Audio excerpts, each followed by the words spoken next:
Donc nous allons aborder cet après-midi un sujet vaste et difficile.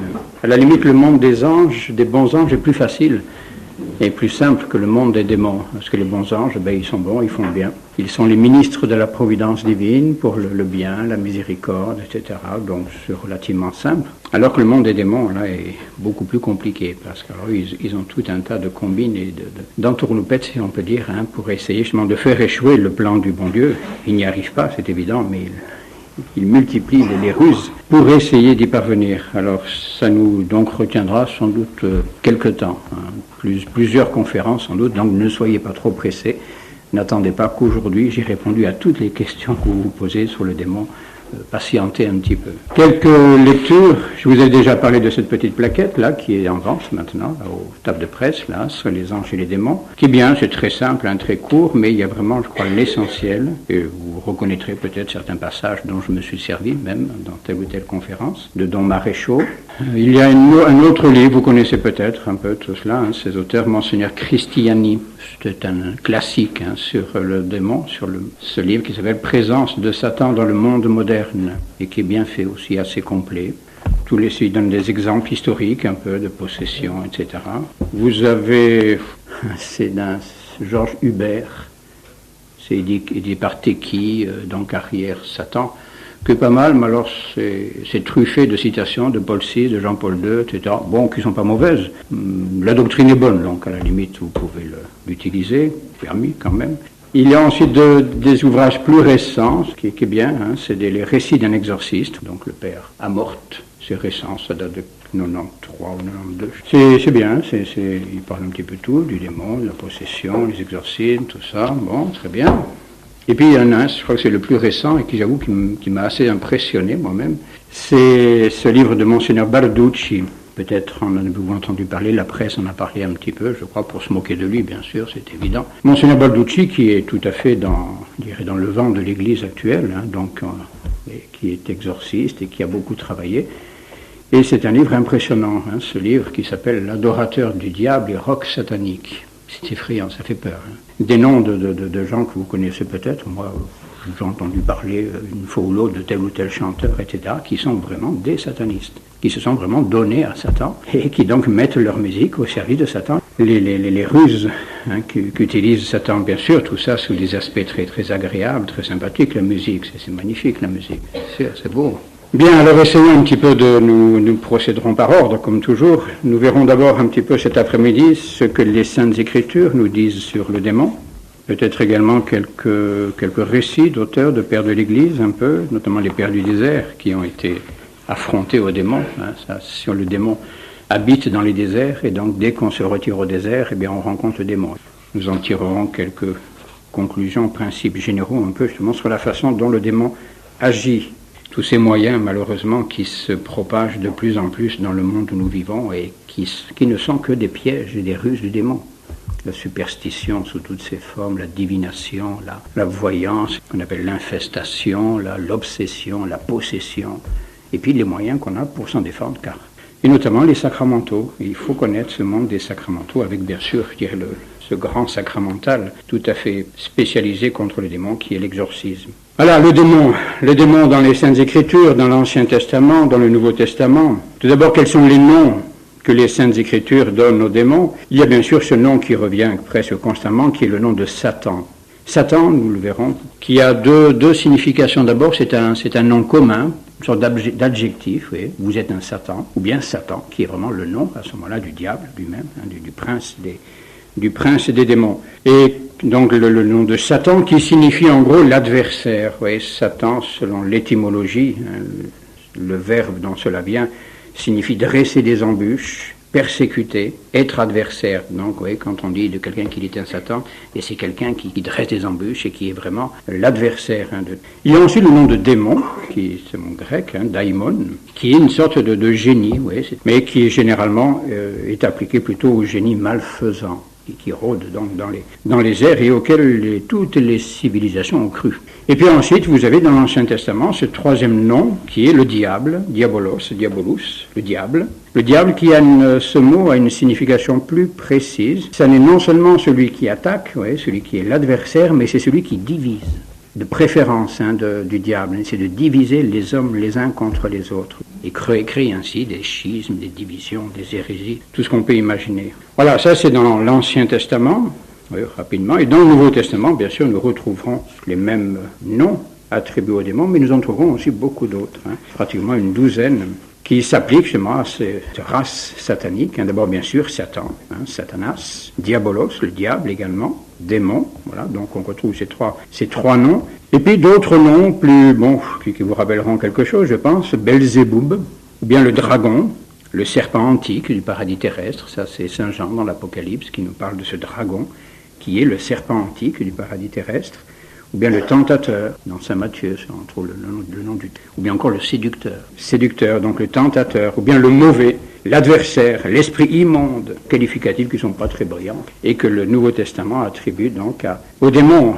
Et vous avez ce passage de Saint Paul dans l'Épître aux Éphésiens, au chapitre 6, versets 10-12 à peu près, où Saint Paul appelle justement les Éphésiens à se fortifier pour mener le combat. Fortifiez-vous dans le Seigneur et dans la puissance de sa vertu. Revêtez-vous de l'armure de Dieu, afin de pouvoir tenir contre les embûches du diable. Parce que nous n'avons point à lutter contre la chair et le sang, mais contre les princes et les puissances, contre les dominateurs de ce monde de ténèbres, contre les esprits de malice répandus dans les airs.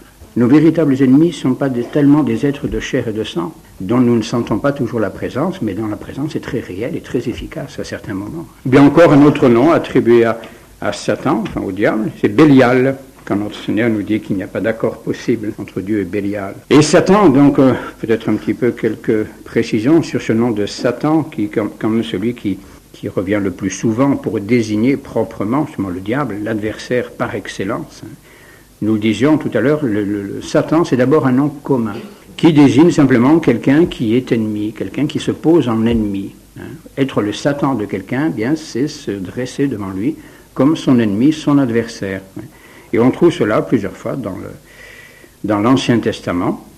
Dans l'ange, si vous vous rappelez, l'ange de Balaam, c'est l'ânesse de Balaam, vous vous rappelez cet épisode-là?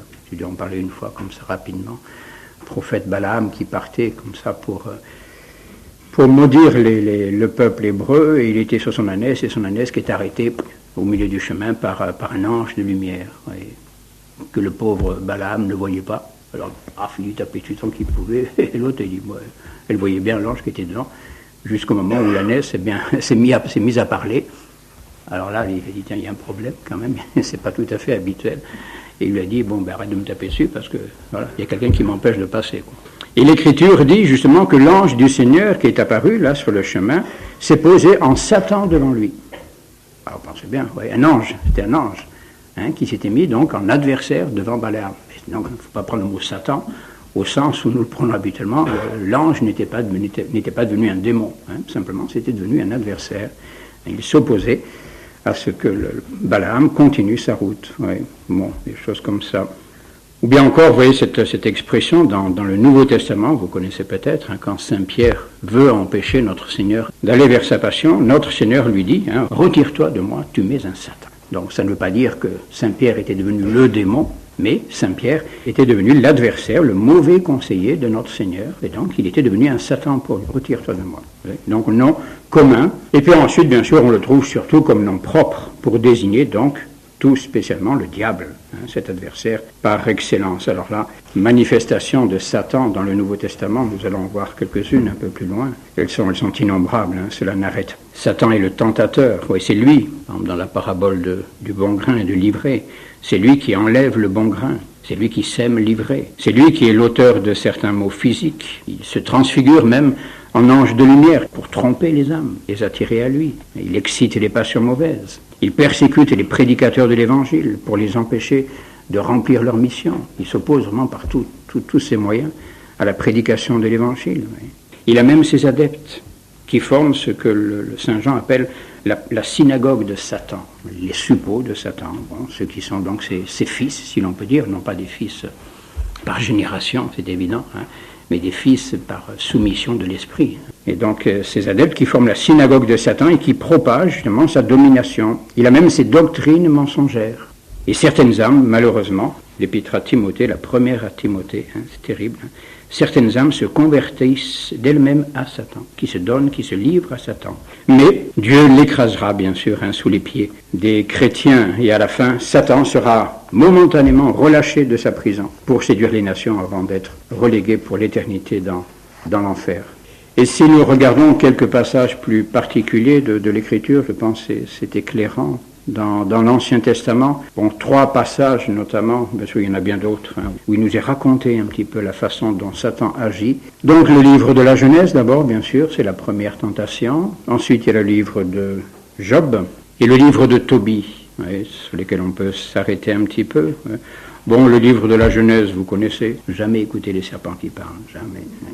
Et ce serpent, donc, qui est venu tenter Ève et la séduire, eh bien, justement, c'est lui que Saint Jean, dans l'Apocalypse, appelle le diable, le serpent antique, c'est lui, Satan, le diable. Et c'est par son envie, c'est par sa jalousie contre l'homme, puisque lui, il est tombé, il est déchu, voilà, mais il ne veut pas que l'homme obtienne ce bonheur, bien que lui a perdu, qu'il essaie de le faire tomber, et c'est lui, et c'est à cause de lui, c'est à cause de ce serpent antique, et bien que la mort est entrée dans le monde. Dieu n'avait pas fait la mort, nous dit l'Écriture, c'est le livre de la sagesse, Dieu n'a pas fait la mort.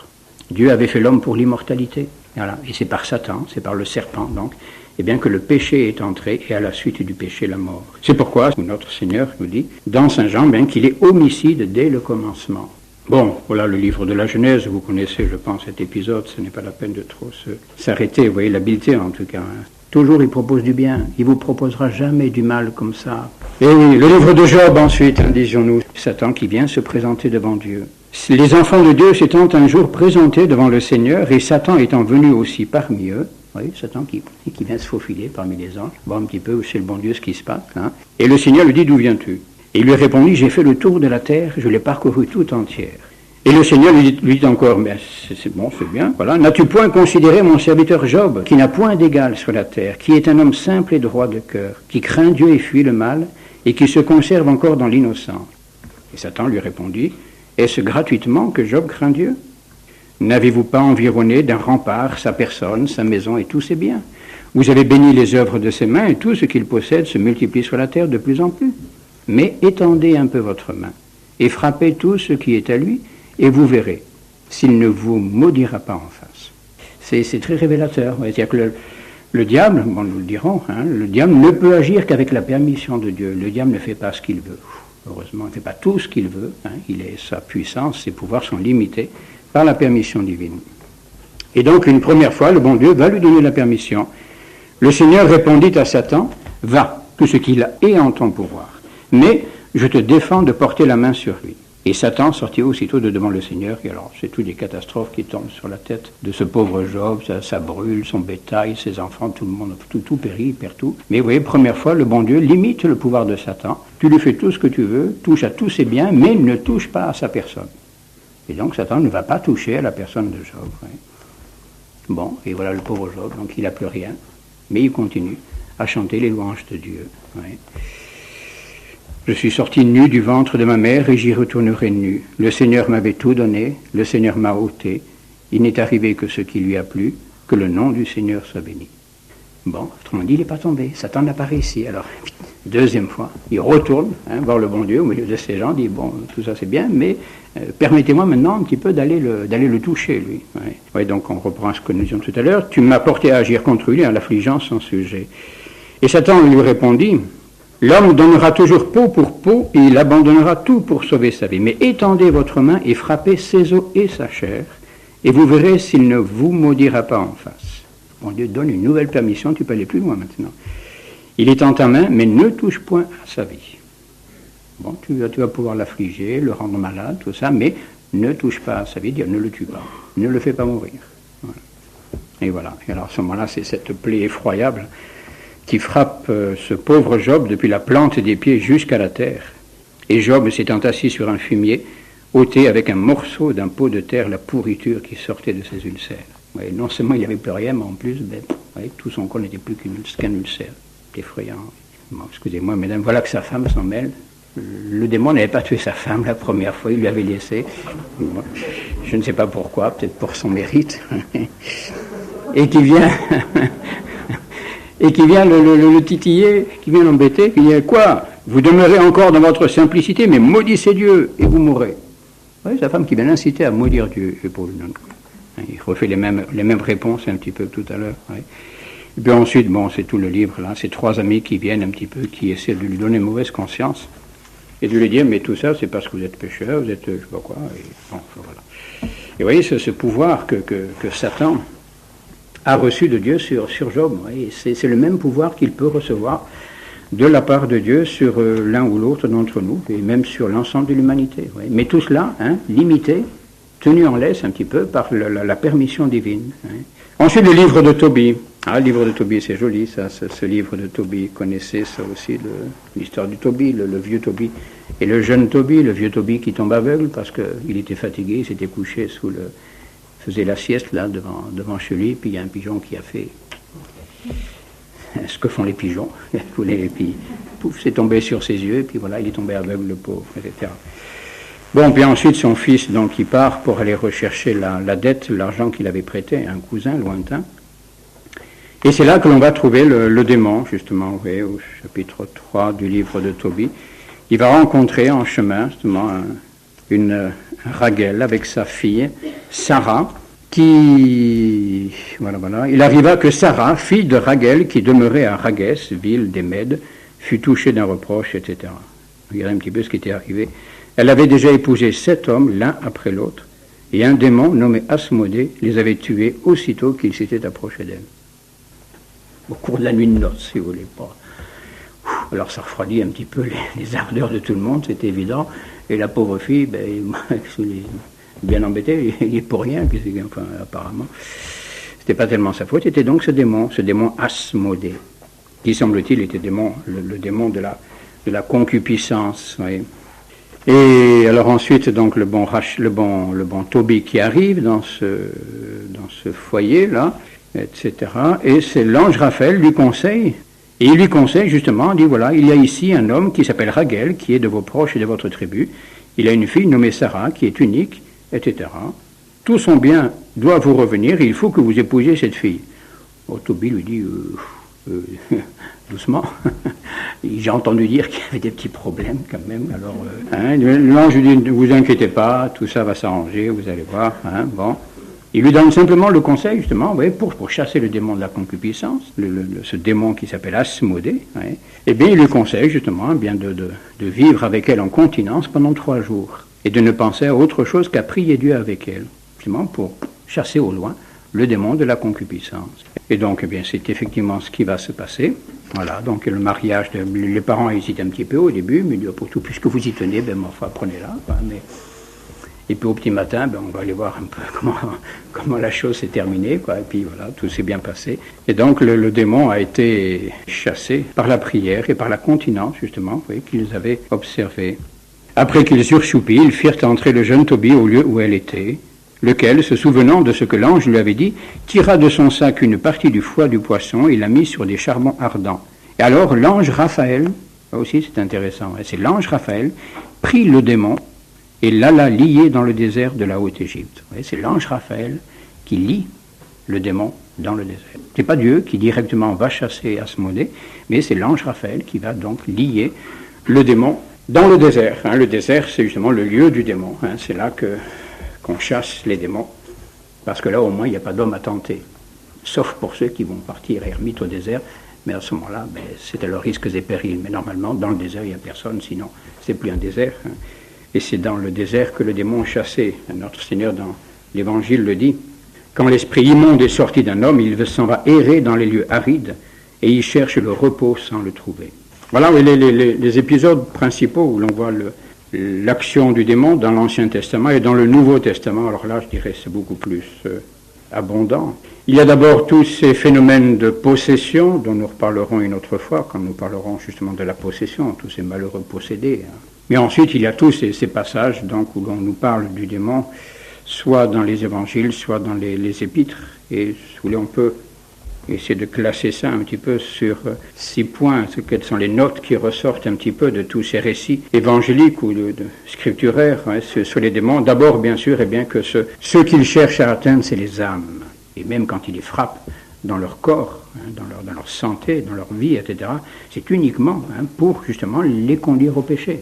Vous voyez, par exemple, avec le Job, la maladie en tant que telle, le démon s'en fiche un peu, c'est pas ça qui l'intéresse. Ce qui l'intéresse, c'est l'état de l'âme, faire tomber l'âme dans le péché.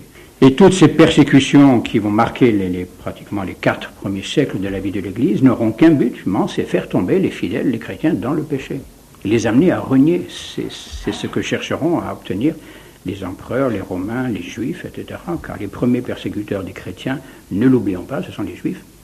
Et toutes ces persécutions n'ont qu'un but, c'est pas tellement, vous voyez, bien sûr, de faire disparaître la religion chrétienne, faire disparaître notre Seigneur, mais faire tomber tous ces chrétiens, justement, dans le reniement, quoi. Les amener à abjurer, à apostasier, à renier notre Seigneur.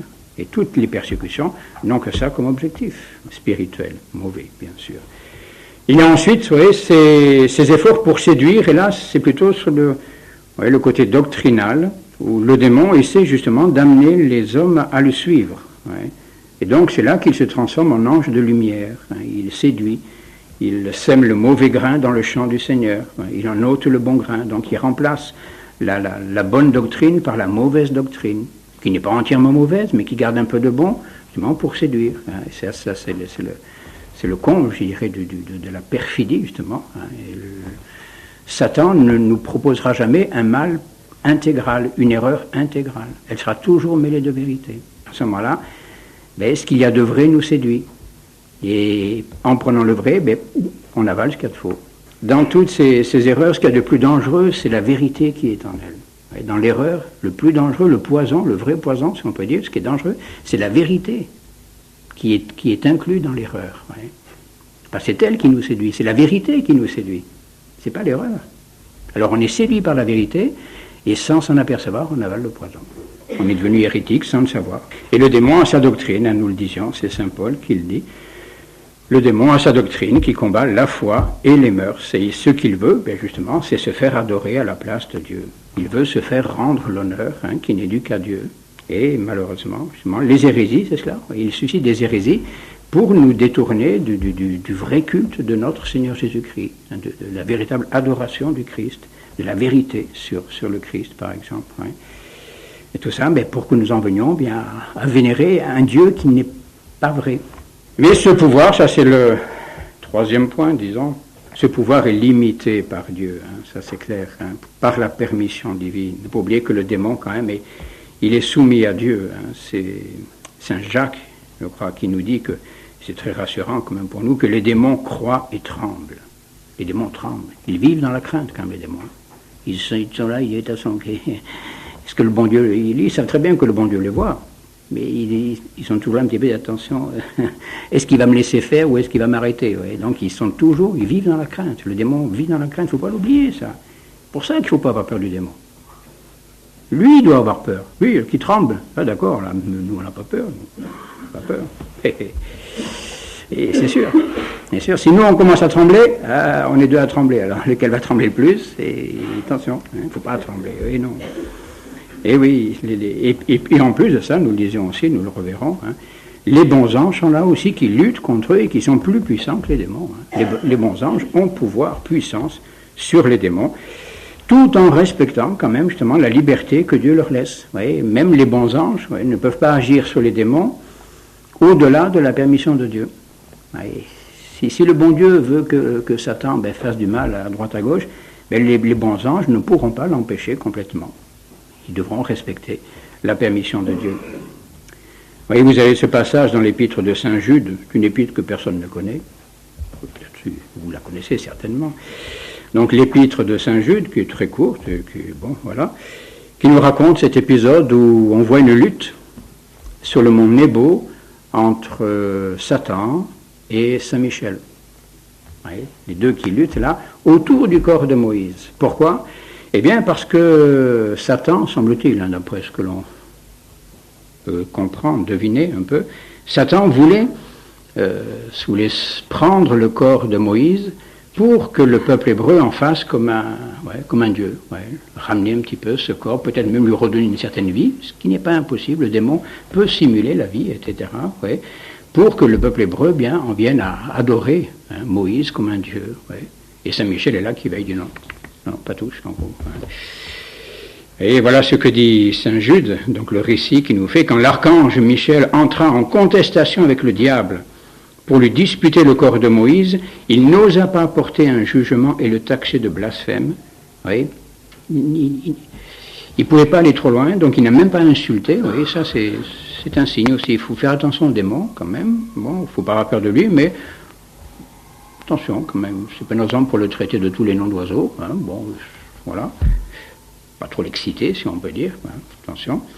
Donc Saint Michel n'a pas osé porter contre lui un jugement et le taxer de blasphème, mais simplement il lui a dit que le Seigneur te commande. Imperet tibi Dominus. C'est ce que nous disons dans la prière à Saint Michel à la fin de la messe. Voilà. Imperet, que Dieu exerce sur toi son emprise. Voilà. Et après, enfin, c'est le bon Dieu qui fait ce qu'il a à faire.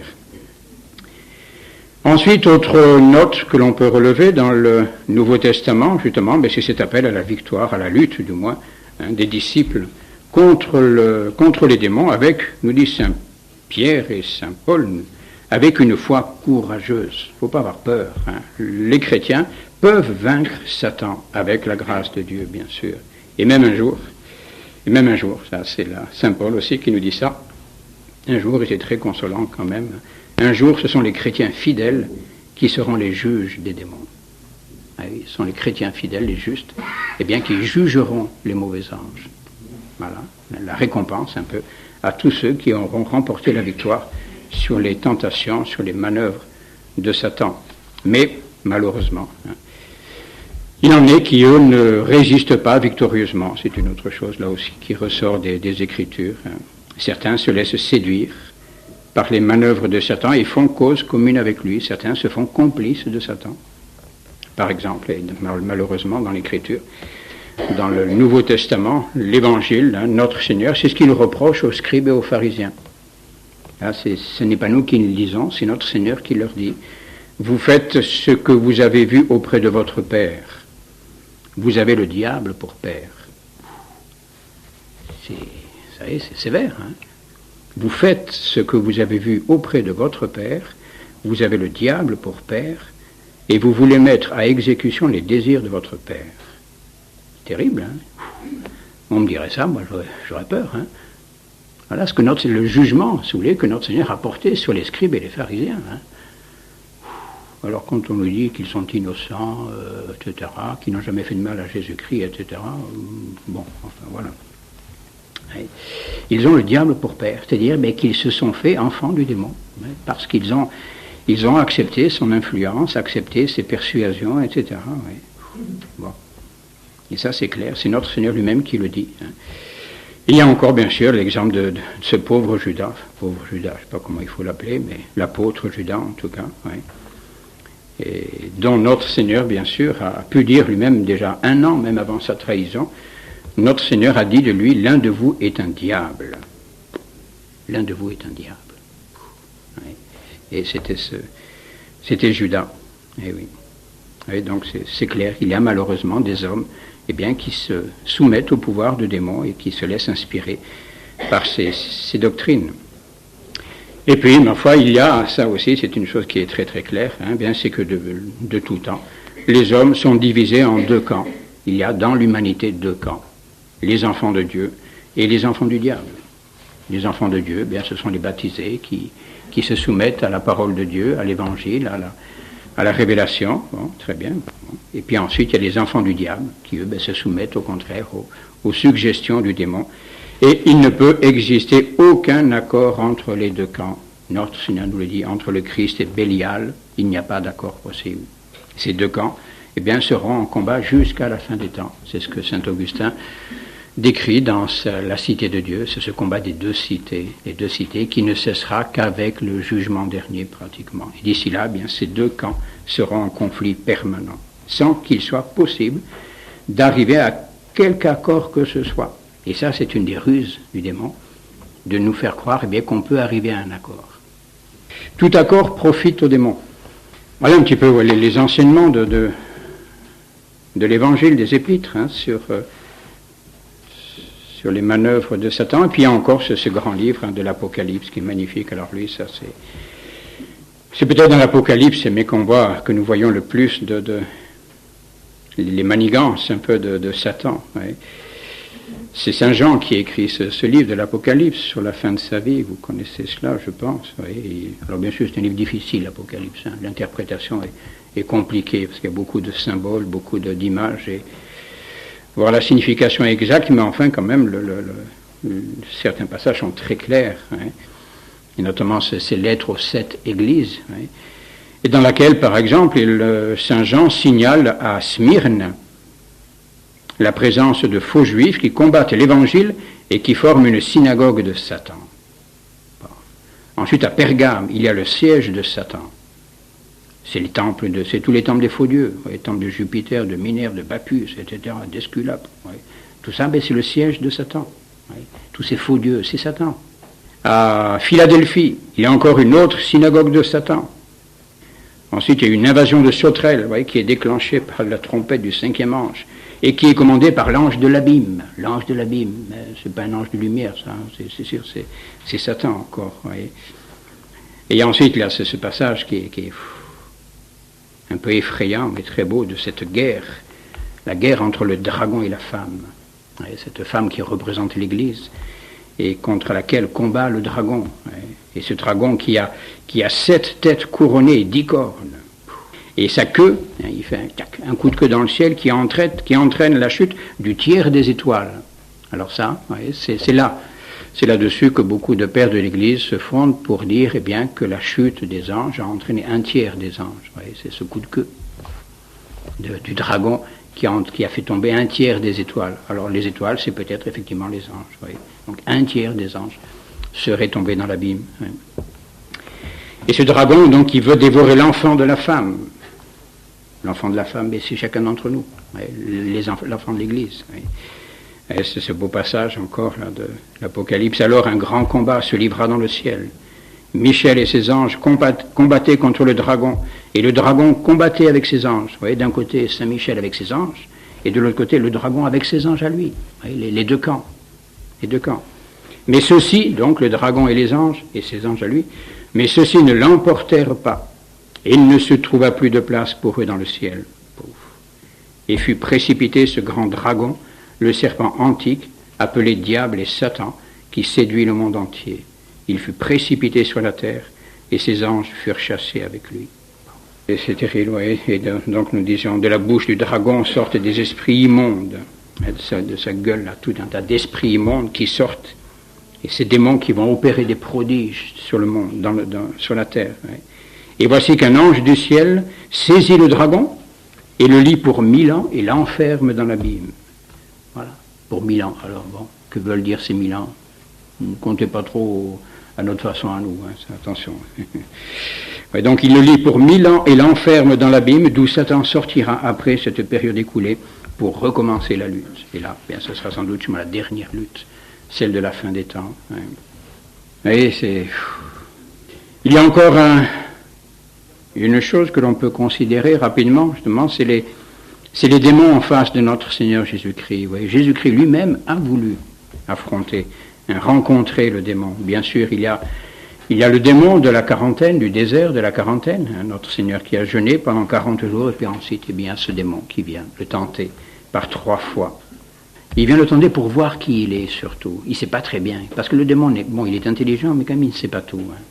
Il se doute bien que cet homme-là, c'est quelque chose, là, mais qui c'est celui-là, quand même. Alors, et peu de temps après, notre Seigneur va rencontrer un possédé dans la synagogue de Capharnaüm. Et voici que l'esprit immonde, donc le démon qui possède ce pauvre homme, se met à crier. « Qu'y a-t-il entre nous et toi, Jésus de Nazareth? Tu viens donc nous perdre. Je sais bien qui tu es, le Saint de Dieu. » Mais attention, il ne faut pas croire que dans cette exclamation du démon, il y a une reconnaissance de la divinité du Christ. Non. Bon, s'il avait su, si le démon avait su que Jésus-Christ était le Fils de Dieu, comme nous le dit Saint Pierre, je crois, il ne l'aurait pas mis à mort, il n'aurait pas crucifié, bien sûr. Mais il provoque un peu, il affirme le faux pour savoir le vrai, etc. Enfin, il essaie un petit peu, vous voyez, d'avancer des vérités pour voir la réponse de notre Seigneur. Et notre Seigneur ne lui répond qu'une chose, tais-toi. Il ne répond pas, tais-toi. Il commande aux démons de se taire. Ouais. Une autre fois encore, ouais. Les esprits immondes, en le voyant, se prosternaient devant lui et s'écriaient, c'est toi le Fils de Dieu. Ouais. Donc ils font semblant de reconnaître sa divinité. Ils se prosternent devant lui et ils disent, c'est toi le Fils de Dieu. Et que fait Jésus-Christ? Il est menacé sévèrement afin qu'il ne le découvre point. Et oui, parce que Jésus-Christ ne veut pas, eh bien, que la vérité sorte de la bouche du démon. Oui, parce que c'est pour le démon une façon de nous séduire. Saint Thomas d'Aquin le dit de façon très, très claire. Voici ce qu'il dit, le démon qui veut la perte des hommes, même s'il dit vrai quelquefois, veut par ses réponses les accoutumer à croire en lui. Voilà ce que veut le démon. Il veut nous habituer à lui faire confiance. Mais enfin, regardez tous ces braves gens, enfin, ils adorent Jésus-Christ, ils prient la Sainte Vierge, ils disent le chapelet, je sais pas combien, enfin, c'est parfait. Saint Jean Chrysostome commente la parole adressée par le Seigneur à l'esprit immonde. Tais-toi et sors de cet homme en ces termes. Un enseignement salutaire nous est donné ici, c'est de ne point croire aux démons quelque vérité qu'ils nous annoncent. Et c'est l'exemple que nous donne notre Seigneur ici est important, quand il commande aux démons de se taire. Parce que la vérité, même si elle est vraie, ne doit pas sortir de la bouche du démon. Ce n'est pas son autorité à laquelle nous devons faire confiance. Non, nous, la vérité, nous la recevons de l'Église. Nous la recevons de Jésus-Christ, voilà, et de personne d'autre. Vous voyez, c'est impressionnant comme cette attitude de notre Seigneur face aux démons. Et puis ensuite, bien sûr, sur la fin de sa vie, notre Seigneur, justement, bien annonce un petit peu ce qui va se passer. C'est maintenant le jugement du monde. C'est maintenant que le prince de ce monde va être jeté dehors, finalement de la victoire du Christ. Voici venir le prince de ce monde, et il n'a aucun pouvoir contre moi. Le prince de ce monde est déjà jugé. Et puis ensuite, au jardin de l'agonie, notre Seigneur donc s'abandonne à ses ennemis, parce que c'est l'horreur et la puissance des ténèbres. Et ensuite, nous dit saint Paul, là c'est dans l'Épître aux Hébreux, il a effacé le texte du décret qui nous était contraire et l'a mis hors d'usage en le fixant à la croix. Dépouillant ainsi les principautés et les puissances, il les a donnés hardiment en spectacle et en a publiquement triomphé en sa propre personne. Le démon n'a plus aucune autorité sur nous. Alors il essaie bien sûr d'exercer l'autorité, mais en fait il ne l'a plus. Il l'avait jusque-là, jusqu'à ce moment-là, c'est vrai. L'humanité était d'une certaine façon sous l'emprise du démon, mais maintenant c'est fini. Le démon en soi n'a... Bon, Dieu lui permet de venir nous ennuyer, etc. Mais en soi, le démon n'a sur nous que l'autorité que nous voulons bien lui accorder. Un père de l'Église, saint Augustin peut-être, qui dit que le démon aboie, mais il ne peut mordre que celui qui veut bien se laisser mordre. Ici, il y a quelques pages d'un père de l'Église, là, Jean Cassien. Et les pères de l'Église, c'était donc, du moins les pères du désert, certains qui se retiraient en ermite dans le désert. Et alors là, c'est sûr que dans le désert, précisément, on trouve le démon. Et alors là, des foules de démons qui venaient justement bien entourer ces ermites pour essayer de les faire tomber dans le péché. Tous les péchés possibles et imaginables. Et donc, Jean Cassien nous parle un petit peu justement de ces démons. Il imagine d'une certaine façon, mais ce n'est pas vraiment de l'imagination. Il fait parler Jésus et Satan. Il met face à face notre Seigneur et Satan. Comment est-ce qu'il les oppose? Tout simplement par des citations de l'Écriture. D'un côté, ce que dit Satan, et de l'autre côté, ce que répond notre Seigneur. Satan dit « Jusqu'où ne monterai-je pas ?» Et le second « Mon âme est affaissée jusqu'à la poussière. » Satan reprend « Je serai semblable au Très-Haut. » Et Jésus réplique « Comme il était dans la condition de Dieu, il s'est anéanti lui-même en prenant la condition d'esclave. Il s'est humilié et s'est fait obéissant jusqu'à la mort. » Satan « J'établirai mon trône au-dessus des astres de Dieu. » Jésus « Recevez mes leçons, car je suis doux et humble de cœur. » Satan « Je ne connais pas Dieu et je ne relâcherai pas Israël. » Jésus « Si je dis que je ne le connais pas, je serai semblable à vous, un menteur. Mais je le connais et je garde ses commandements. » Satan « Les fleuves sont à moi et c'est moi qui les ai faits. » Jésus « De moi-même je ne puis rien faire. Mais mon Père demeurant en moi, c'est lui qui fait les œuvres. » Satan « Tous les royaumes du monde sont à moi, avec leur gloire, et je les donne à qui je veux. » Jésus, alors qu'il était riche, il s'est fait pauvre pour nous, afin que nous devenions riches par sa pauvreté. Satan. De même qu'on ramasse des œufs abandonnés, j'ai ramassé toute la terre sans que nul ait remué de l'aile, ouvert le bec ou poussé un cri. Jésus. Je suis devenu comme le pélican du désert. Je passe les nuits sans sommeil et ressemble à l'oiseau solitaire sur son toit. Satan, avec la plante de mes pieds, j'ai desséché tous les fleuves des terres. Jésus, ne puis-je pas prier mon Père, et il m'enverra plus de 12 légions d'anges. L'orgueil, l'humilité. Et ici, là, Saint Jean Cassien cite un abbé Sérénus, bon, qui était aussi un ermite, là, et qui avait rencontré beaucoup de démons, et qui nous décrit un peu tous les démons qu'il avait pu rencontrer. Mais ils sont toujours là, ces démons, vous savez, hein, pas vous faire d'illusions. Ils se cachent peut-être un peu, ils sont habillés autrement. Voici ce qu'il dit, cet abbé Sérénus. Il est hors de doute qu'il existe chez les esprits impurs autant de goûts divers que parmi les hommes. Il en est en effet parmi eux que le vulgaire appelle les vagabonds, et qui sont avant tout des séducteurs et des bouffons. Et notre monde est plein de bouffons. Ils se tiennent constamment en certains lieux ou sur les routes. Bien sûr, à l'époque, il n'y avait pas la télé, alors si on les rencontre au bord des routes. Vous voyez, maintenant, ils sont dans la télé, ils ne sont pas ailleurs. Hein. Ils se plaisent à tromper, et voilà la grande vérité, si on peut dire. Ils se plaisent à tromper. La joie du démon, c'est de nous tromper. C'est tout. Beaucoup plus qu'à tourmenter ceux qu'ils rencontrent. Vous voyez, c'est important. Ils se plaisent à tromper beaucoup plus qu'à tourmenter ceux qu'ils rencontrent. Ils se contentent de les fatiguer par leurs dérisions et leurs illusions sans trop chercher à leur nuire. Certains se bornent à passer les nuits en incubation inoffensive avec les hommes. D'autres sont adonnés à une telle fureur et truculence que, non contents de déchirer cruellement les corps de ceux dont ils s'emparent, ils se jettent même de loin sur les passants et se livrent sur eux aux voies de fait les plus sauvages, tels ceux dont l'Évangile a parlé et dont on avait si grande peur que nul n'osait passer sur ce chemin. Ce sont eux et leurs semblables, sans nul doute, qui se complaisent aux guerres et effusions de sang dans leur insatiable férocité. Il en est d'autres que le vulgaire nomme les Bacchusiens, peut-être deviner un petit peu de quel côté ça se tient, et qui infectent leurs prisonniers d'un vain orgueil. L'orgueil, vain orgueil. On les voit alors, non, c'est pas forcément Bacchus, ça c'est autre chose, je crois, oui, bon, mais celui de Bacchus existe aussi quand même. On les voit alors s'efforçant de hausser leur taille, affectant des poses majestueuses et fières, ou d'autres fois se courbant vers quelqu'un dans une posture affable et sereine pour se faire simples et bons. Se prenant pour des personnages illustres et considérables, tantôt on les voit s'incliner corporellement devant les puissances supérieures, tantôt ils croient recevoir à leur tour des adorations et font tous les gestes, tantôt humbles, tantôt superbes, de gens qui seraient réellement dans une telle situation. Nous avons trouvé d'autres démons qui se complaisent non seulement dans les mensonges, mais aussi dans les blasphèmes, et les inspirent aux hommes. De cela, nous avons été les témoins, car nous avons entendu positivement un démon qui confessait que c'était lui qui, par Arius, un démon qui a confessé que c'était lui qui, par Arius et Eunomius, avait enfanté l'impiété d'un dogme sacrilège. Les évangiles attestent d'autre part qu'il y a des démons sourds et muets. Le prophète Osée nous apprend qu'il y a des esprits de libertinage et de luxure. L'autorité des Écritures nous enseigne qu'il existe des démons de nuit, de jour et de midi. Il y en a toute heure. Il ne faut pas croire qu'on est à l'abri, jamais. Mais il serait sans fin si l'on voulait parcourir toutes les Écritures, etc. etc. Et c'est ce pauvre père du désert qui avait rencontré tous ces démons. Mais il y croyait aux démons après, c'est sûr. Et c'est Baudelaire, je crois, qui a dit que le tour de force de Satan, dans ces temps, eh bien, c'était d'être arrivé à persuader les hommes qu'ils n'existaient pas. Et oui, les hommes ne croient plus aux démons, ne croient plus à son existence. Là encore, d'autres descriptions. Les démons sont spécialisés. Nous aussi, on a chacun notre défaut particulier un peu. Mais les démons, ils ont leur saleté particulière aussi, leur méchanceté particulière. Les uns se plaisent aux impuretés, aux souillures des passions. D'autres se complaisent dans les blasphèmes. D'autres dans la colère et les furieux transports. Ceux-ci se repaissent de tristesse, cela de vaine gloire ou d'orgueil.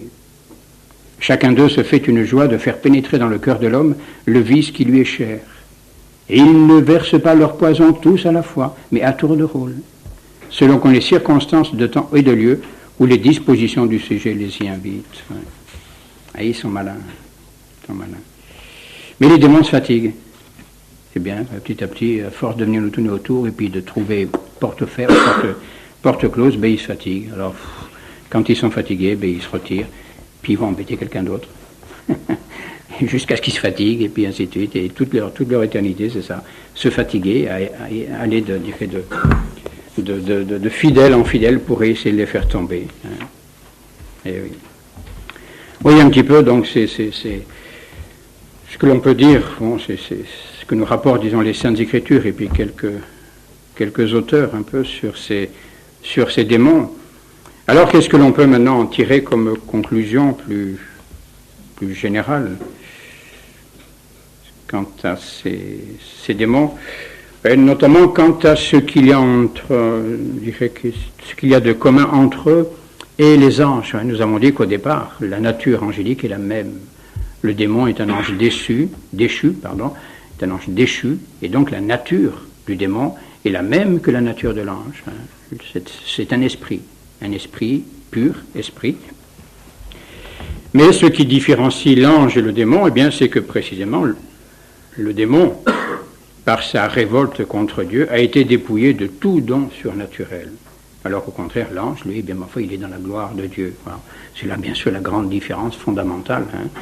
Et le démon étant dépouillé donc de tout don surnaturel, eh bien, il a l'esprit quand même s'il est intelligent, il a quand même l'esprit enténébré. Il n'a pas la lumière, il n'a pas toute la lumière qu'ont les anges. Ouais, la lumière qui vient de Dieu, qui vient de la proximité de Dieu. Ils l'ont plus, celle-là. Leur cœur est même dépravé, leur volonté est dépravée. Le démon ne peut pas vouloir le bien. Ne croyez pas cela. Le démon ne peut pas vouloir le bien. Il ne peut pas le vouloir. Même s'il voulait le vouloir, il ne peut pas le vouloir. Bon, voilà. Le démon, sa volonté est orientée de façon définitive dans le mal. Il ne peut pas vouloir le bien.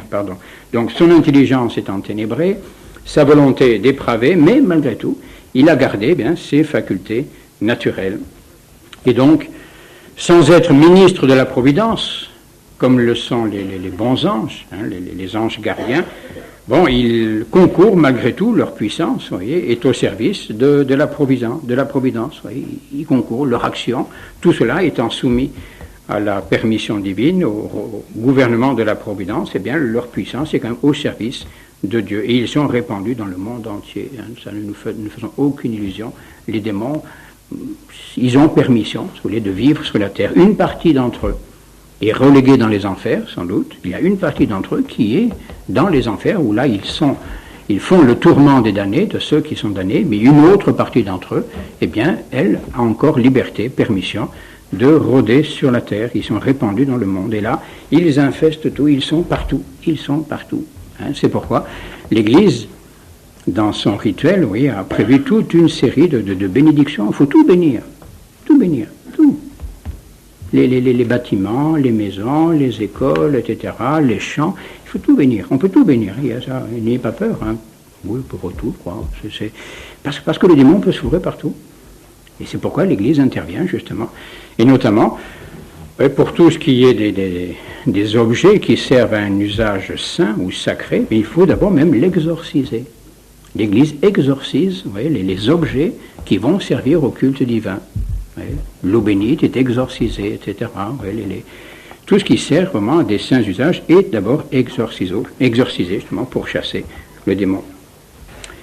Le démon garde bien sûr aussi son pouvoir sur les êtres corporels, nous en avons parlé déjà, et si le bon Dieu le lui permettait, il pourrait très bien, nous le disions, jouer à la pétanque avec la terre, avec les étoiles, etc. Bon, le bon Dieu ne le lui permet pas, mais il le pourrait, il peut très bien donc s'emparer de certains éléments de la nature, et puis ma foi, les assembler, faire apparaître des choses, etc., des prodiges dans le ciel. Bon, alors c'est une matière délicate, bien sûr, mais parfois on voit apparaître des choses dans le ciel, là, je ne sais pas quoi, moi. Il y a quelques années, c'était où, là? En Arabie, je suis dans le désert, il y avait le visage du Christ, par exemple, qui apparaissait dans les nuages. Bon, moi je veux bien, mais le démon peut le faire. Pour lui, c'est pas difficile, il suffit d'assembler quelques molécules, etc., les nuages à droite à gauche, et puis en avant, il vous fait un beau dessin dans le ciel. Ça y est, une apparition. Mais, pas sûr, Pas sûr. Bon, peut-être, mais pas sûr. Prudence, oui. Et ça, le démon peut très bien le faire. Il garde ce pouvoir sur les êtres corporels. Et il a même le pouvoir d'agir sur les hommes. Il peut agir sur notre imagination et notre sensibilité. Nous l'avons dit aussi. C'est comme l'ange. Il peut agir sur nous, jusqu'à un certain point, bien sûr. Mais il peut quand même susciter des images, il peut susciter des émotions, des choses comme ça. Et tout cela, bien sûr, étant encore une fois limité par la permission divine. Donc, sous ce rapport-là, écoutez, sa puissance un peu, bien le démon a gardé ses facultés naturelles sous ce rapport-là, ben, il ressemble à l'ange, quoi, hein. Il a les mêmes pouvoirs que l'ange. Alors en quoi précisément diffère-t-il de l'ange? Eh bien, c'est précisément, c'est ce qui fait le fond de leur différence, c'est la révolte des anges, la révolte du démon. Eh bien, c'est que les bons anges, les saints anges, eux, sont unis à Dieu. Ils sont unis à Dieu. Et donc, c'est Dieu qui est leur principe, je dirais, illuminateur, hein, qui les éclaire, qui dirige leurs opérations. Ouais. Donc, ils sont totalement dans la main de Dieu. Et ils n'ont qu'une envie, justement, ben c'est seconder un petit peu l'action de la providence, être au service donc du bien, de la miséricorde, de la bonté, etc. Oui. Alors que les démons, eux, bien précisément, non pas cela. Ils ne sont pas unis à Dieu, au contraire. Au contraire, loin d'être unis à Dieu, ils sont en révolte contre lui, ils sont en opposition contre Dieu. Donc ils ne reçoivent de lui aucune lumière, aucune illumination. Oui. Et c'est pourquoi, mais vous direz, ils sont un peu stupides, oui, parce qu'ils ne cherchent qu'une chose, c'est à aller à l'encontre du plan divin qu'ils veulent bouleverser sans y réussir. Et ça fait 2000 ans et même plus qu'ils s'acharnent à bouleverser le plan divin, et ça fait des millénaires que le bon Dieu, ben ma foi, gouverne le monde malgré le pataquès qu'ils peuvent mettre, et ils n'ont pas encore compris. Ils n'ont pas encore compris que tous leurs efforts sont vains. Oui, ça veut dire qu'il y a un petit truc, mais ils ne sont pas très futés. Hein, et c'est normal, parce qu'ils ne sont pas en accord avec la lumière de Dieu. Ils ne sont pas unis à Dieu, et donc ils n'ont pas toutes les lumières hein, qu'ils avaient avant leur chute. Ils en savaient, ils étaient beaucoup plus lumineux avant leur chute qu'ils ne le sont maintenant. Hein. Et les démons maintenant sont ténèbres, ils ne sont plus que ténèbres. Et tout. Ils sont dans la ténèbre, donc ils sont un peu perdus, ils sont maladroits, là, ils tâtonnent à droite à gauche, alors c'est vrai quand même. Ils sont malins, hein, ça c'est certain, mais ils ne sont pas si malins que ça, quand même. Ouais. Pas si malins que ça.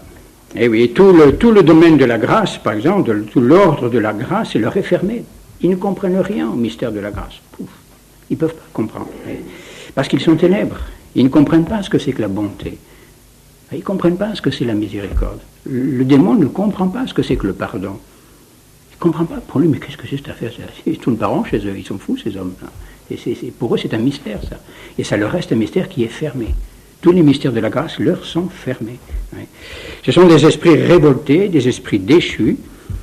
Et non seulement, vous voyez, ils ont impuissance, ils ne peuvent pas comprendre. Non seulement il y a impuissance, vous voyez, à comprendre ces mystères de l'ordre surnaturel, mais en plus, il y a même opposition. Vous voyez, ils sont en opposition à ces mystères. Donc, ils sont encore plus qu'impuissants. Oui. Si on peut dire même, ils ne veulent pas les comprendre. Oui. Parce qu'ils ne veulent que le mal. Donc, ils ne veulent pas comprendre les mystères du bien, les mystères de l'amour. Ils ne peuvent pas. Oui. Et tout ce qui fait la différence, justement, ce qui les met en opposition contre cela, ben justement, c'est leur orgueil. Ce qui fait que l'ange est toute lumière, au contraire, ben, c'est qu'il est humble. Alors là, la lumière de Dieu peut se répandre en lui. Il n'y a aucun problème. Ça va tout seul, pouf. Alors que le démon, il est orgueil, donc il s'oppose à la lumière. Oui. Et il y a donc ignorance du démon, mais qui est doublée de contradiction. Doublée de contradiction, de refus, de révolte. Et le père de Chivray disait que le démon, Satan, c'est l'ange du refus. L'ange du refus. Il ne sait dire que non. Il ne sait pas dire oui. Non, toujours non. Oui. Et donc, vous voyez, intelligence très, très enténébrée. Oui. Et donc, il est là comme une séquence, une conclusion à tirer de cela déjà. Et bien justement, c'est la supériorité des bons anges. Oui. C'est que les anges, les saints anges, exercent sur les démons une véritable supériorité. Et de même, si vous voulez, qu'un être spirituel eh bien, a supériorité sur un être matériel, l'homme commande à l'animal, etc., tout ce qu'on peut imaginer, tout ça, c'est normal, supériorité, et bien de même, oui, la qualité d'être juste, c'est-à-dire dans la main de Dieu, ouais, d'être l'ami de Dieu, eh bien confère à celui-là, à celui qui est juste, un droit de domination sur celui qui est injuste, qui est d'une certaine façon matière, si vous voulez. Bon. Et donc les bons anges, eh bien, ont autorité sur les mauvais anges. C'est saint Augustin qui est un axiome de saint Augustin, donc que l'intelligence dévoyée, l'esprit déserteur et pécheur, ouais, le démon c'est un déserteur, pas mal, tout ça. Déserter le camp des amis de Dieu. Ouais. Il n'a pas voulu le bon combat. déserteur. Donc l'intelligence dévoyée, l'esprit déserteur et pécheur tombe nécessairement dans la dépendance de l'intelligence qui est demeurée droite et de l'esprit qui est resté fidèle. Et donc le démon est dans la dépendance des bons anges. Et même les âmes justes, les âmes saintes, les fidèles qui sont justes, eh bien, sont plus puissants que les démons. Oui, il ne faut pas avoir peur, je vous le dis. Ce qu'il faut, c'est être dans la main de Dieu. Il faut être saint, il faut être juste, autant qu'on peut l'être, bien sûr. Vivre dans la grâce de Dieu. Et à ce moment-là, bien, nous devenons lumière. Nous sommes dans la lumière de Dieu. Et à ce moment-là, mais on a autorité et on a pouvoir dominatif sur le démon. On peut lui commander. Et oui. Et oui, ça c'est quand même rassurant. Hein. Le démon, il faut pas... Bon, bien sûr, il faut être méfiant, il faut être prudent, vigilant, mais il ne faut pas trop avoir peur de lui. Il faut le faire trembler au contraire. Le faire trembler. Et donc c'est ainsi que les bons anges donc, contiennent cet effort, l'effort des mauvais anges, dans la main de Dieu, avec la permission de Dieu, et les âmes saintes aussi, bien sûr. Nous voyons bien, les exemples seraient innombrables à rapporter dans les vies des saints, justement, c'est ces combats que certains saints ont eu à mener contre les démons, et ils ont toujours remporté la victoire. Le démon les a embêtés, il est venu les empêcher de dormir, les tirer par les pieds, les secouer, les jeter par la tête, des choses parfois terribles, hein, des violences extraordinaires que le démon a exercées contre certains saints. Ils ont pu nuire à leur corps, ça sans doute, mais au terme, c'est le démon qui a été vaincu toujours. Allez voir le Saint Curé d'Ars, Saint Jean Bosco, ou d'autres, hein, il n'y a rien à faire. Hein.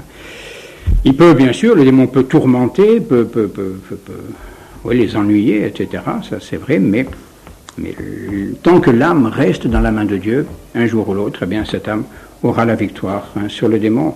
Il n'y a finalement qu'une sorte d'homme sur lesquels le démon est vraiment, on dirait, presque, non pas toute liberté quand même d'agir, mais eh bien ce sont les pécheurs. Parce que les pécheurs, d'une certaine façon, eh bien se sont fait eux-mêmes fils du démon. Celui qui se livre au péché, qui se donne au péché, volontairement, bien sûr, sciemment, eh bien celui-là, eh bien, c'est saint Augustin qui dit cela, datus est diabolo in scibum peccator. En français, ça veut dire eh bien, que le pécheur s'est donné en nourriture au diable. Voilà. Il est devenu la pâture du diable. Alors, c'est sûr que là, le démon peut en faire un petit peu ce qu'il veut. Plus ou moins, bien sûr. Il y a quand même toujours le bon Dieu et l'ange gardien qui est là, qui veille pour ramener l'âme du pécheur sur le droit chemin, un jour ou l'autre. Alors il est sûr que le démon, vous voyez, nous disons, peut faire mille choses. Ça peut faire mille choses, mais il ne peut pas tout faire. Nous le voyons bien, par exemple, avec notre Seigneur. Avec notre Seigneur, donc le démon a bien senti qu'il avait en face de lui quelqu'un d'unique, quelqu'un de puissant, quelqu'un d'extraordinaire. Mais il n'a pas su qu'il avait en face de lui le Fils de Dieu, le Verbe incarné. Il l'a senti. Il l'a deviné, et c'est pourquoi il venait un petit peu lui poser des questions ou bien simuler l'adoration pour que notre Seigneur lui dise peut-être, oui, tu as raison, je suis le Fils de Dieu. Vous voyez ? Mais non, tais-toi. Tais-toi. Oui. De manière à ne pas donner pouvoir au démon sur lui. Oui. Mais le démon n'a jamais eu sur la personne de notre Seigneur une notion exacte de sa personne. Oui.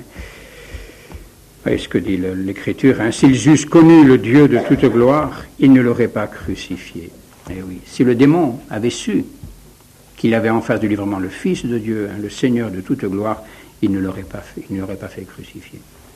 Et parce qu'il savait que la crucifixion du Sauveur était sa défaite, donc il n'aurait pas fait. Il n'aurait pas excité les Juifs, justement, à le mettre en croix. Au contraire, il aurait calmé les choses. Il aurait peut-être conduit les Juifs, justement, à le vénérer, mais comme un Messie temporel. Oui, ça marche, là, très bien, ça allait bien. Et là, le démon avait gagné. Mais c'était précisément pas ce que voulait notre Seigneur, non. Il fallait qu'il meure sur la croix, et donc il ne fallait pas que le démon sache qu'il était le Rédempteur. Voilà. Donc le démon n'a jamais su qu'il avait en face de lui le Fils de Dieu. Ouais. Il a semé tout un tas d'embûches, etc., mais il a toujours été vaincu, et c'est un petit peu comme ça qu'il agit avec tous les saints, tous les élus, tous les justes, ouais, etc. Il tourne, il dresse des embûches, il rôde autour de lui, il attaque, etc. Mais à nous, justement, d'être comme notre Seigneur, ouais, tranquille, tranquille dans la main de Dieu. Et à ce moment-là, tais-toi. Tais-toi. Aboie tant que tu veux, mais tu ne m'intéresses pas. Et oui, il ne connaît pas, vous voyez, donc le mystère de notre Seigneur, il n'a jamais eu accès au mystère de notre Seigneur, de même qu'il n'a pas accès au mystère de notre âme. Il ne sait pas ce qui se passe dans notre âme, le démon, tant que nous ne le lui disons pas. Bien sûr, si moi je lui ouvre mon âme et je lui raconte un petit peu tout ce qui se passe en moi, à ce moment-là, il le saura. Mais tant que moi je garde, je dirais, mon secret pour moi, pour Dieu, etc., le démon ne saura pas ce qui se passe dans mon âme. Oui. Il peut bien sûr voir un petit peu, il nous observe, il scrute un peu, il nous regarde comment on agit, quels sont nos défauts, nos tics, nos mauvaises habitudes. Alors là, d'accord, là il observe, il voit bien un peu où est notre défaut particulier. Le démon connaît très bien notre défaut particulier. Il le connaît mieux que nous, peut-être des fois on a du mal, il dit, quel est mon défaut particulier? Il y en a tellement. Hein. Lequel est le plus particulier que les autres? Mais le démon le sait, lui, ne vous inquiétez pas. Je ne vous dis pas de lui demander quand même, parce qu'il ne faut pas lui demander de renseignements, mais il le sait très bien, il sait très bien par où il faut nous faire pécher, par où il peut nous faire tomber. Et voilà, il faut regarder un petit peu par où le démon nous fait tomber. Il connaît, lui, il sait très bien. Hein. Voilà. Et oui, mais il ne sait pas, oui, par exemple, il ne sait pas si je suis en état de grâce ou pas. Il ne connaît pas le fond de mon âme. Vous voyez, qui est en état de grâce, qui n'est pas en état de grâce, le démon ne le sait pas. Il ignore même ce qui se passe, justement, dans la conscience du juste, oui, entre Dieu et lui. Bon, toute cette vie intime, cette vie intérieure, oui. Il n'y a que Dieu qui en soit le témoin et qui sache ce qui s'y passe. Finalement, le démon ne reconnaît ceux qui lui appartiennent, eh bien, qu'à la facilité avec laquelle il lui obéissent, c'est tout. Il voit bien ceux qui obéissent à ses tentations, ceux qui suivent ses suggestions, il dit, bon, ben, ça va bien, ça c'est des copains, quoi. Alors d'accord, mais celui qui résiste, bon, voilà. Et tout l'ordre surnaturel, ça c'est heureusement d'ailleurs, lui est complètement fermé. Hein, il ne peut rien savoir de ce qui se passe dans ce monde surnaturel. Et qu'est-ce qui lui reste? Eh bien justement, c'est peut-être le monde naturel. Et là, c'est vrai qu'il garde cette force de pénétration naturelle, donc il voit un petit peu les choses de la nature, hein, les mouvements qui agitent un petit peu notre corps, tout ça, toutes les manifestations extérieures, c'est vrai que là le démon le voit, hein, ça, et donc il devine, il dit tiens, celui-là, il est en colère, celui-là, bon, à ce moment-là, il peut essayer de porter des attaques en fonction de ce qu'il observe. Hein. Alors à nous d'être impassibles, difficile peut-être, mais enfin voilà, et c'est sûr. Et son domaine, disons que son domaine, il a 3 domaines. Il a un domaine de prédilection chez nous, quand même, c'est la chair. Hein, c'est la chair. Hein, c'est l'homme charnel, ce qu'on appelle l'homme charnel. C'est l'homme des passions, des sentiments, bon, de la chair, sans doute, mais tout ce qu'il y a de passion, d'émotifs, de sentiments en nous, c'est vrai que là, il peut jouer justement dans ce monde-là. Hein. Et son royaume, bien sûr, ensuite, c'est le monde. Le monde, c'est la terre, disons, quoi. Le monde des hommes, et le monde physique, et le monde des hommes, où règne, comme dit Saint Jean, la triple concupiscence. Hein, ces 3 concupiscences. C'est le monde, ce monde pour lequel Jésus-Christ ne prie pas. Bon, ce monde qui, dans le sens évangélique du mot monde, bien sûr, c'est le monde qui est soumis au prince de ce monde. Là, c'est le domaine de Satan, et puis bien sûr, son domaine propre, ça, c'est l'enfer. Hein. Bon, mais ça, c'est sa demeure, ça n'est pas la nôtre. Hein. Mais en tout cas, il vient chez nous, hein, il vient dans ce monde où nous aussi nous vivons, et puis il vient essayer un petit peu d'infester notre pauvre corps, notre pauvre chair, notre imagination, nos émotions, etc. Mais il ne faut pas croire non plus quand même que tous nos péchés viennent du démon. Hein. Saint Thomas le dit quelque part, je ne sais pas trop, si je le retrouve, voilà. Et tous nos péchés ne viennent pas du démon, il y a comme des péchés qui viennent de nous. Hein. Malheureusement, il y a des moments où le démon n'a pas à forcer la machine, hein, ça se fait tout seul, quoi.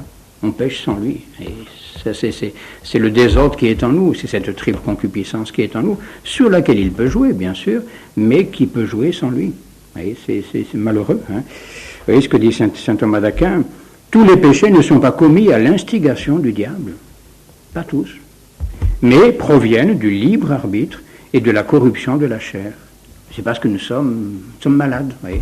Alors cette maladie que nous portons en nous par moment, sans que le démon pousse, oui, à ce moment-là, cette maladie qui est en nous nous porte au péché parfois. Alors parfois, bien sûr, il vient aussi exciter les choses, ça c'est clair, hein, mais pas toujours. Il ne faut pas toujours dire c'est la faute du démon. Non, pas toujours. Pas toujours. Bon, oui, primitivement, oui, c'est vrai, parce que c'est lui qui a fait tomber Ève au départ, donc tout ça, ça vient de lui. Mais concrètement, ce péché que je viens de commettre, c'est moi qui l'ai commis, c'est pas le démon. Non, pas toujours, parfois oui, mais pas toujours. Ouais. Et même ce pouvoir qu'a Satan sur l'ordre créé, alors qu'il faut peut-être un peu... Ici, il y a un texte de Tertullien qui est peut-être un petit peu fort, qui n'est pas faux, mais peut-être un petit peu exagéré, sous le bon, pas grave. Dans lequel il voit pratiquement que tous les fléaux viennent des mauvais anges, oui. Bon, alors, certains sans doute, oui, mais peut-être pas tous, hein. Faire attention. Voici ce que dit Tertullien. Leur but est le renversement complet du genre humain. Ça, c'est vrai. Au commencement, leur malice s'est dévoilée par la chute du premier homme. Et maintenant, ils infligent à son corps des maladies et toute espèce d'accidents fâcheux. Ils font subir à son âme des transports subits et extraordinaires. La subtilité de leur nature leur donne un accès facile auprès de la double substance de l'homme. On ne saurait dire jusqu'où s'étend la malice de ces esprits. Échappant au sens et à la vue, ils manifestent leur présence non par leur action, mais par les effets qu'ils produisent. C'est cela, c'est vrai qu'on reconnaît la présence du démon, non pas tellement à son action, parce qu'on ne le voit pas, on ne le sent pas, le démon. On ne peut pas le voir, lui, mais les effets de son action. Alors là, oui, ça on voit. Si un souffle délétère s'attache aux arbres fruitiers et aux moissons, flétrit les germes, dessèche les fleurs, empêche la maturité. Si l'air se trouve altéré sans raison apparente et répand des vapeurs pestilentielles, on les reconnaît là. Peut-être possible. Enfin, voilà. Par cette même influence obscurément corruptrice, ils pervertissent l'âme de l'homme et l'agitent par des fureurs, par de honteuses folies, par des passions cruelles, par des erreurs sans nombre.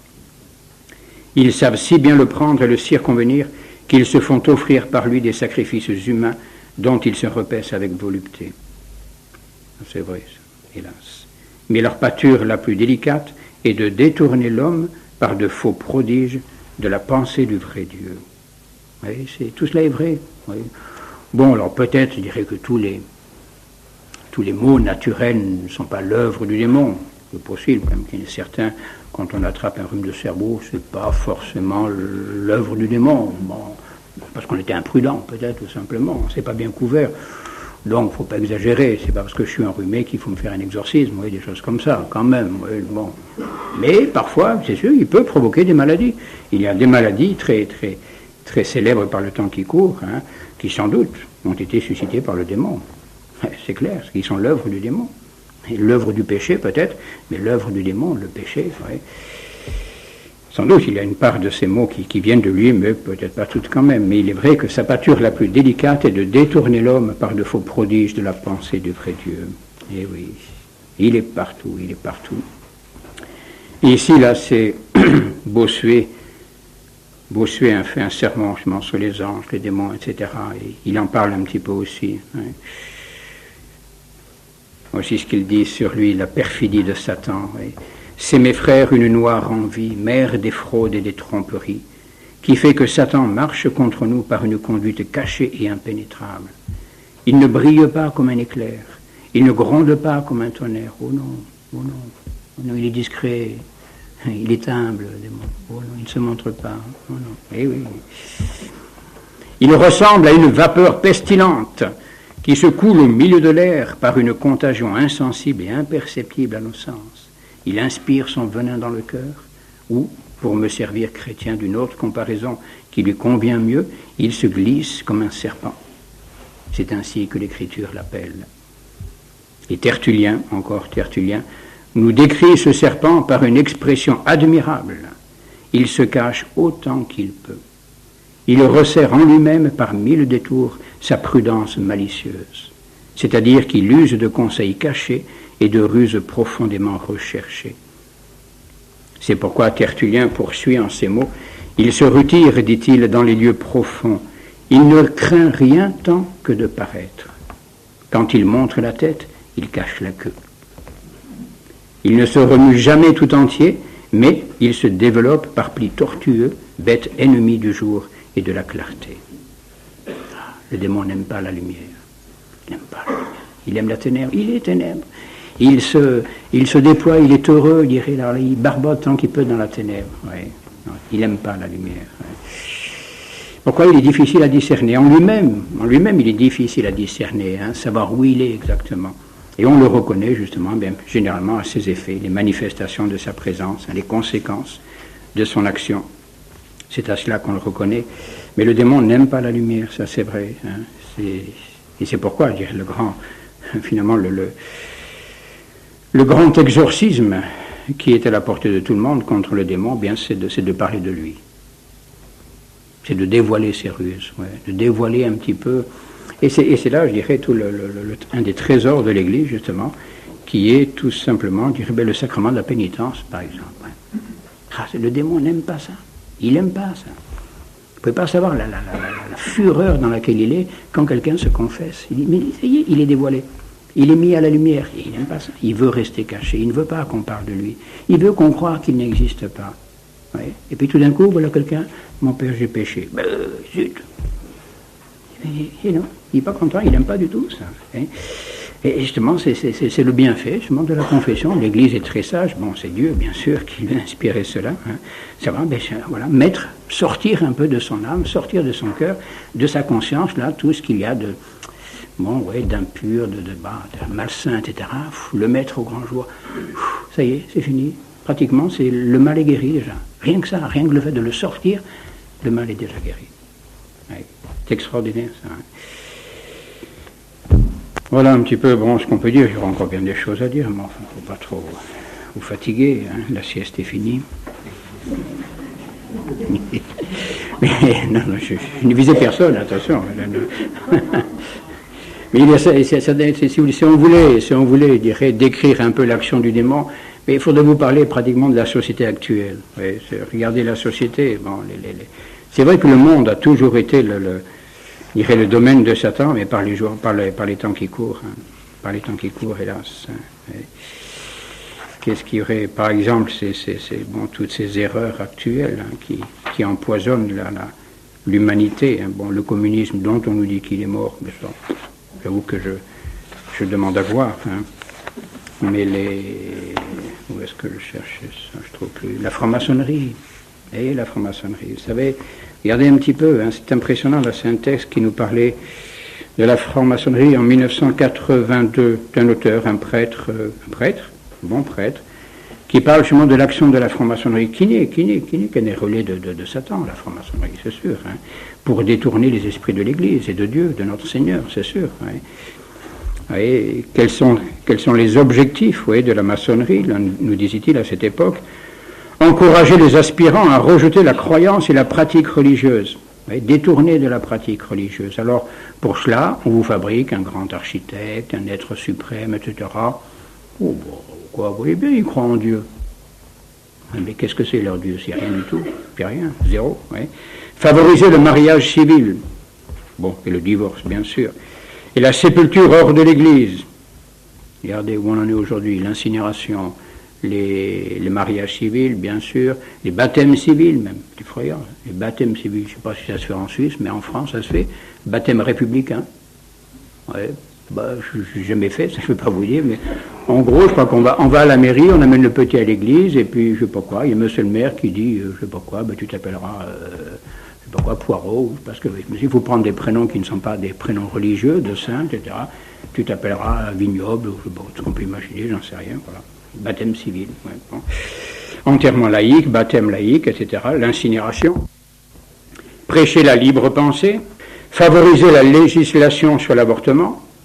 Bon, alors on est même au-delà, je dirais, puisque maintenant on rembourse l'avortement. C'est une maladie, paraît-il, comme les autres. Ouais. Avec la contraception, aujourd'hui, on peut ajouter la contraception, puis toutes ces manipulations, bah, c'est épouvantable. On a même honte de penser à des choses pareilles, ces manipulations, on connaissait ça, hélas. Réclamer une législation pour assurer à l'enfant hors mariage les mêmes avantages, les mêmes droits que ceux accordés à l'enfant légitime. Voilà, enfant naturel ou enfant légitime, c'est pareil. Mais même dans les mariage pas marié, union libre, etc. Vous savez, et même maintenant on en est au mariage des homosexuels, je crois. C'est en train de se mettre en place. Mais c'est Satan, tout ça. Qu'est-ce que vous voulez, ça peut pas être quelqu'un d'autre. Hein, c'est effrayant. Ouais. Effrayant. Ouais. Remplacer les diverses religions par une religion universelle. Et malheureusement, là, il y a des complices que je ne nommerai pas ici. Et enfin, travailler à établir un gouvernement mondial. Oui, gouvernement mondial, et là aussi on y va. Et tout ça, pourquoi?